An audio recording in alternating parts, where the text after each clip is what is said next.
Single settlement ఎందుకు? First ఏం చెప్పావు? అవునా? ఇప్పుడు వస్తా నేను మీతో పాటు. ఏపీలో మొత్తం రుణమాఫీ మొత్తం ఇచ్చేసాడు చెప్పింది మొత్తం అంటే ఇప్పటికైనా నేను చంద్రబాబు కాళ్ళు మొక్కుతా. ఒకసారి తీసుకురండి ఒకసారి. ఆయన ఏమి ఇచ్చాడు? ఒక ఎగ్జాంపుల్ చెప్తాను నీకు. ఏమన్నాడు? పెద్ద గొంతు తీసుకొని ఎవరైతే నిరుద్యోగులు ఉన్నారో ఇంటికి 2000 చొప్పున ఇస్తా. ఎన్ని నెలలకు ఇచ్చాడండి? ఎన్ని నెలలకు ఇచ్చాడు? ఎంతమంది నిరుద్యోగులు ఇచ్చాడు? ఆ జాబ్లో మీకు ఇంకా కొత్త కావాలా? సింగిల్ సెటిల్మెంట్ అంట. అప్పుడు ఎలక్షన్ ముందు ఏం చెప్పావు? రుణమాఫీ చేస్తాం మొత్తం. ఇప్పుడు సింగిల్ సెటిల్మెంటా? రేపు ఇన్స్టాల్మెంట్లా? నేను చదువుకున్నాను సార్.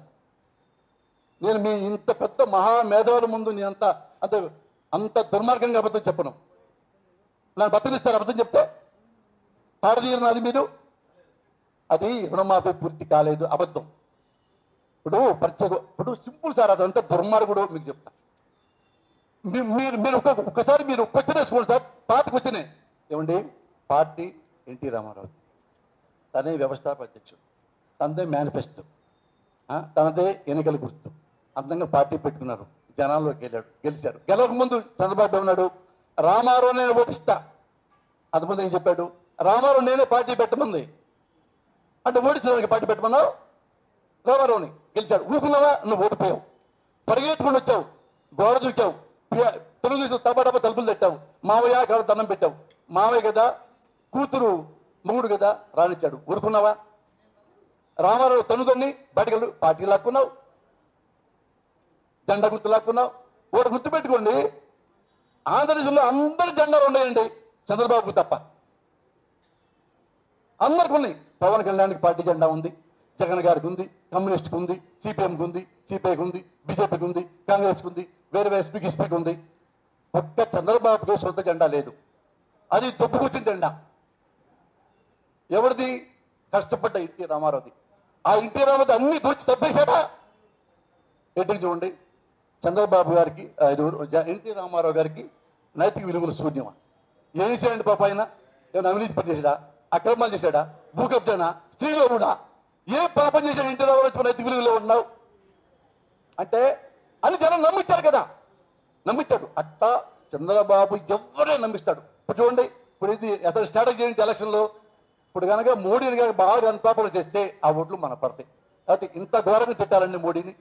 మోడీ ఇవ్వడు అని కదా నువ్వు చెప్పావు ప్రత్యేక హోదా. నువ్వు ఎందుకు వద్దన్నావు? ప్రత్యేక హోదానా? కాళ్ళు ఎరగొడతా వద్దు అన్నాడు. మళ్ళీ వచ్చి టీవీ పెట్టగానే అదే గొంతు, ప్రత్యేక హోదా ఇవ్వకపోతే మోడీ అంటూ చూస్తా. ఇంతకంటే చంద్రబాబు గురించి ఏమైనా చెప్పచ్చు సార్? ఓటర్గా అడుగుతున్నా, ఇవన్నీ మీరు దృష్టిలో పెట్టుకోండి. కులాన్ని, మతాన్ని అన్ని దృష్టిలో పెట్టుకోండి, సామాజిక వర్గాన్ని. ఎవరు నెక్స్ట్ మీకు బాగా ఉండాలలో బెటర్ అనిపిస్తే వాళ్ళకే ఓటేయండి. నా ఓటు ఎవరికి వేస్తారో చెప్పండి, ఎలక్షన్లో మళ్ళీ చెప్తాను మీకు. నేను ఇది మీకు అభ్యర్థిస్తుంది. ఈరోజు ఎందుకు బాధపడ్డానంటే, ఇంత పెద్ద మహానుభావుడు నా క్లిప్పింగ్ దొరికి బాధపడ్డా. రామారావుకి విలువలు లేవా?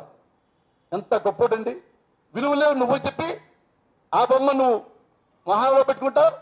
విలువలు లేవు నువ్వు చెప్పినోడికి భారతరత్న ఇస్తారా?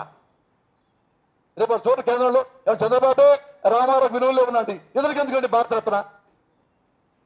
దీనికి నువ్వు లక్ష్మీపార్వతి బలి చేస్తావా? నీ ఆస్తులు, లక్ష్మీపార్వతి ఆస్తులు పక్క పెట్టు. నీ ఆస్తుల్లో ఒక 5% ఉండే లక్ష్మీపార్వతికి 1% ఉందా? ఎన్టీఆర్ భార్యగా ఏమి సంపాదించింది? ఒక 1000 ఎకరాలు, ఒక 100, ఒక 10, 4 ఇళ్ళు. ఆ ఒడ్డు మీద బట్టలతో పేరు లేవు ఇప్పుడు. అలాంటి ఆడదాన్ని అడ్డం పెట్టుకుని బుచ్చిగా పెట్టుకుని ఏం చేశాడు మీకు చెప్పక్కర్లా.